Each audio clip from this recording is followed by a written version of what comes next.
certain extent, I have made my assets are my liabilities, but that's a liability that I've never been able to make an asset of.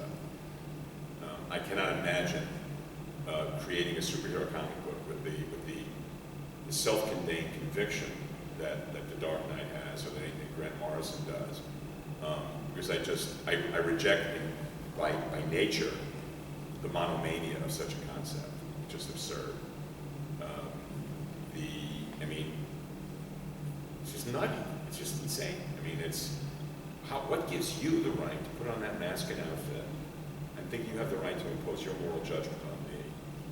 I mean, Batman had cores about a rich guy who had a bad day when he was 8, and he never got the fuck over it. Okay, he is, there's just this what? I mean, it's absurd. But and again, that in tandem with Jules Pfeiffer's brilliant overview of Golden Age superhero comic books, which is that Superman didn't come from planet Krypton, he came from planet Pole, and that it was about a bunch of Jews bearding themselves with wasps and wasp-like entities, giving them names that they got out of a catalog of an Ivy League school. And I'm a nice Jewish boy. I'm one of the few nice Jewish boys who does both things in my field at this point in time. And one of the things I found most telling about all the other old Jews, the guys of the previous generation, is they buried their identity in pseudonyms. Eisner didn't change his name, but most of them did. Jack changed his name, Gil changed his name, all these guys. The Italians kept their names. The Jews were so embarrassed and ashamed, so afraid of the existential threat. And I'm aware of the renewed existential threat, but I'm not afraid. I just have no, I'm too old to give a fuck. That's really a lot of what's going on. So the embarrassment of my 20s and the 70s turned into a realistic understanding and an acknowledgement of my value in the 80s. And I came to understand that whatever critical attention and praise I'd received on Flagg was utterly meaningless and had no value. That I was never going to be able to potentially get old. I had no idea that I would live past 50, but 75. Because what I acknowledged as value in comics had no merit of value to that audience. I mean, that would be too weird for the mainstream and too mainstream for the weird really applied. And the underground guys thought I was like, never having, it's contemporary investigation, never having actually read my stuff, the assumption was that I was doing the same bullshit that Frank and David and Alan were doing, and I was not. And I'm really interested in the idea of comic books as a visual form in which pictures are without narrative value. And one of the reasons why I developed a system of narrative design that I did in Flagg was that I thought that comics were too dependent on text, and that the text should be incorporated into the graphic language of the form, that pictures should be telling stories as well. And that seems perfectly logical and obvious, but you'd be stunned how few comic book artists are aware and conscious of that aspect of their responsibility and experience. And that's been my way since 1983. Everything I do is intended to create pictures that have narrative value. The placement of images, the placement of shapes, the placement of characters, the expression applied by by body language, by acting. And that doesn't mean shit to you guys. What means shit to you guys is Batman's villains, is whether Superman could really do that.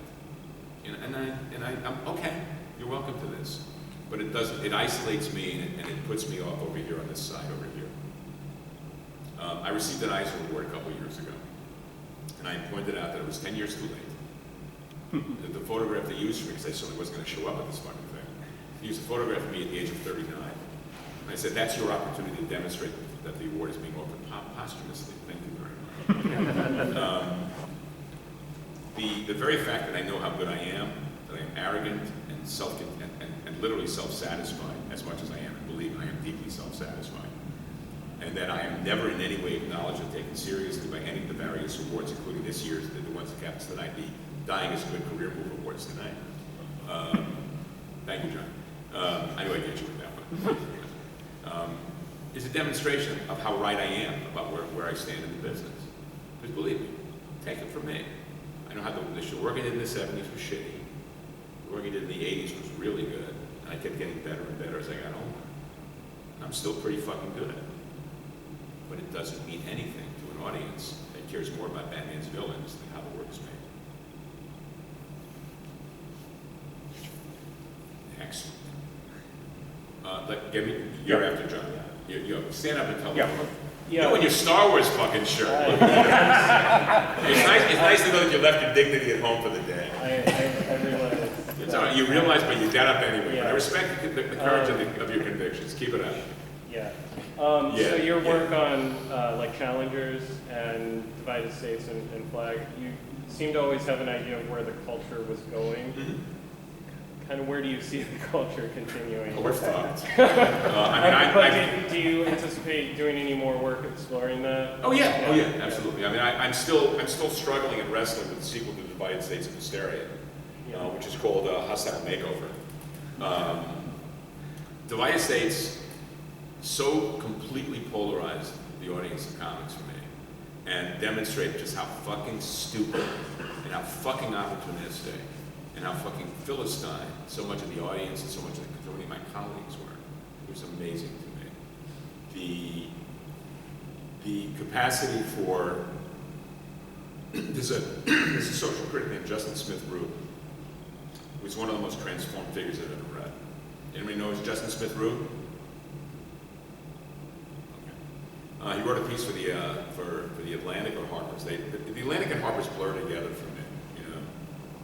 They keep their over-confidence. And he coined a phrase to describe what he had come to understand so much of criticism as it corrupted and warped by the internet.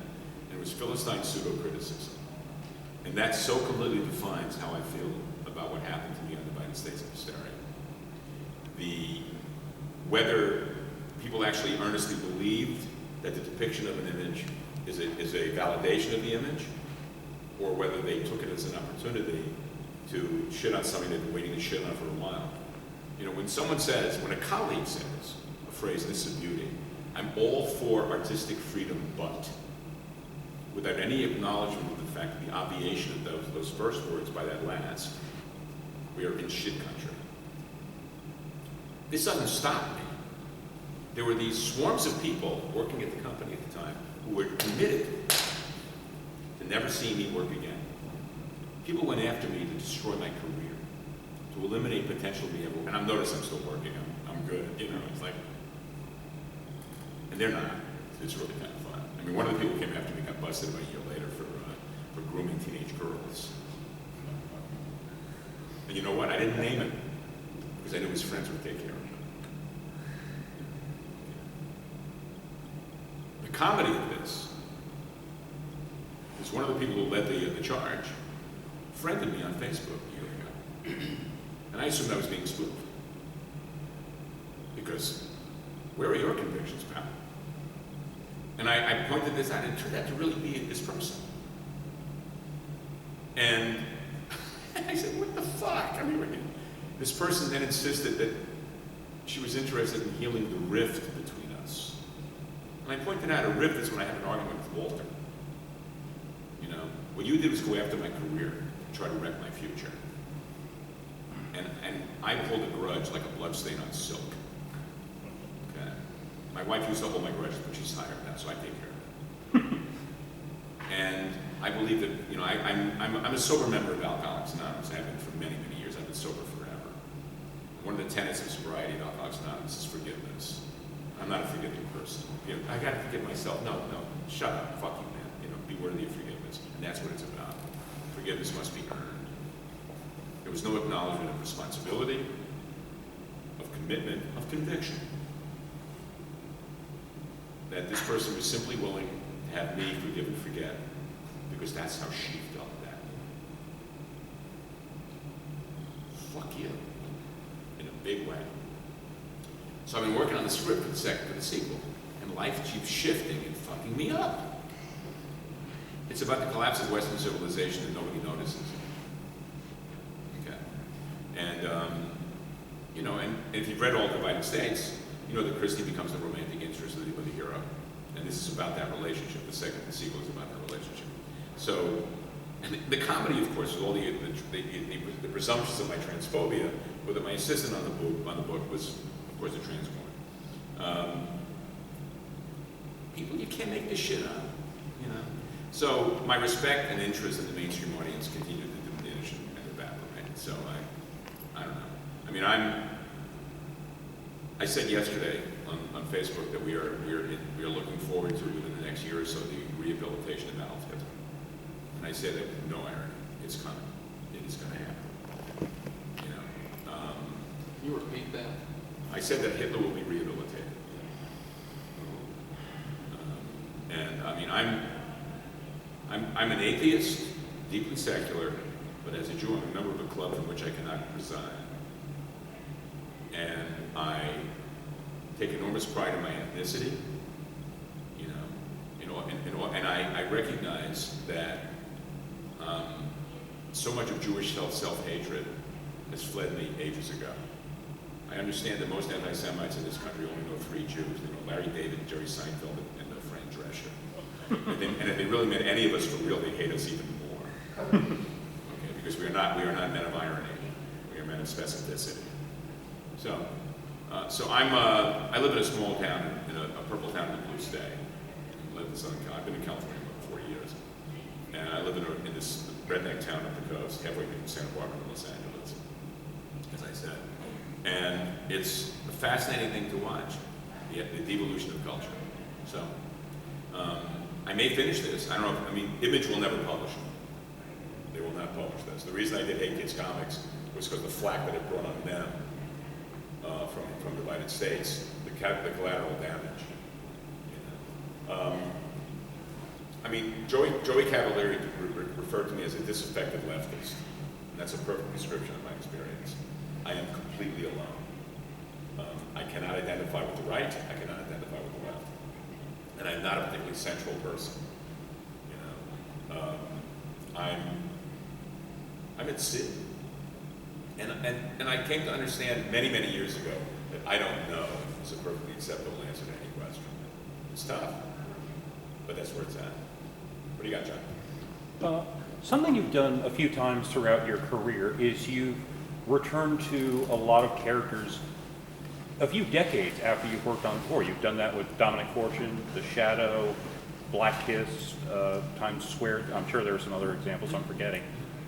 What is that experience like for you? How do you find your way back into that sort of material? Is that the same experience every time, or is it different? No, it's very different. I mean, doing the Fortune stuff. I mean, when I did the Fortune Max job, for example, I was given free rein. It was, a lot of people don't like Axel Alonso for a reason that I don't understand. I'm perfectly fine with Axel. Axel's a really good editor. I felt he was a really good guy to work with. And it was an opportunity to really go deeper with the character. The real disappointment was that they passed on a second series, which is about his experience in the Spanish Civil War. I've always wanted to do a Spanish Civil War story. And one of the things that happens, you mentioned Times Square, you mentioned Black Kiss, you mentioned Flagg. I have an editor who I work with my work, who is a day job that is totally separate and distinct from our world. He's deeply steeped in our world. He knows comics backwards and forwards, but he is a more pragmatic individual. And his relationship with me is functionally a dramaturge, okay?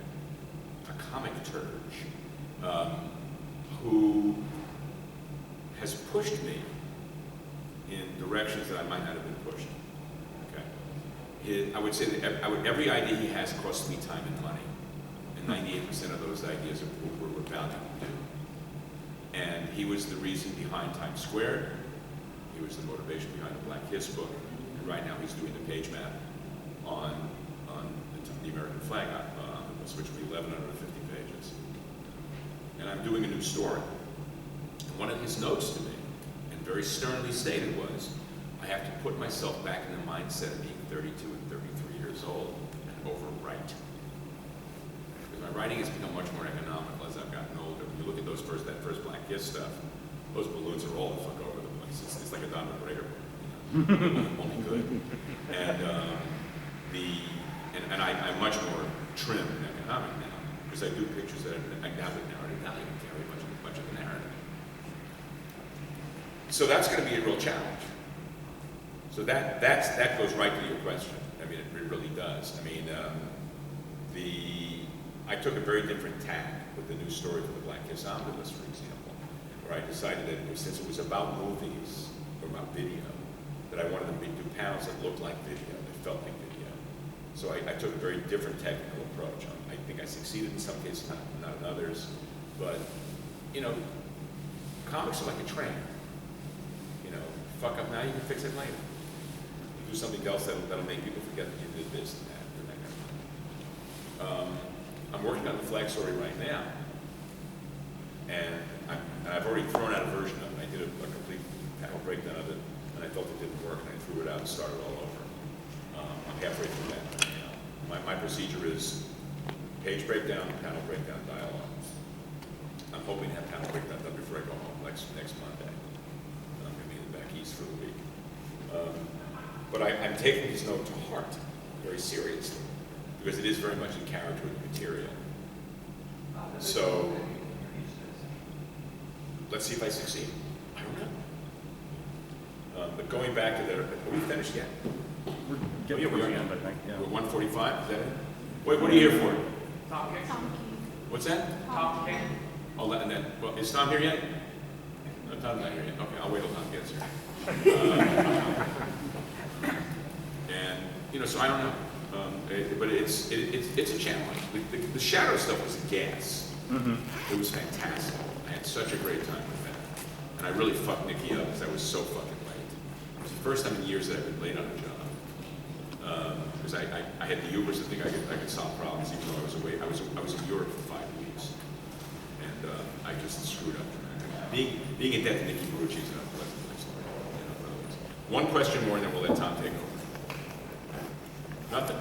Okay. Oh, wait, yes. You say you hold a grudge? I do. Did Jim Shooter ever apologize? No. Ooh, never did. He died thinking we were pals. Oh.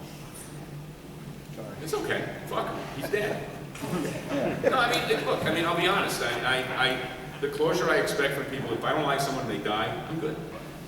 I don't feel I have the last word. That's his last word enough for me. Okay? I just, you know, I mean, I'm astonished that I'm still vertical, that I'm still functioning, and I'm still valid. Okay? And I'm an old guy. You know, but I'm fresh as morning dew. All right, I will end the panel this way, if you will. Great. I haven't done it this way yet. If they asked me, I could write a book about the way you walk and whisper and look. I could write a preface on how we met, so the world would never forget. And the simple secret of the plot is just to tell them that I love you a lot. And the world discovers as my book ends how to make two lovers of friends. And I thank you.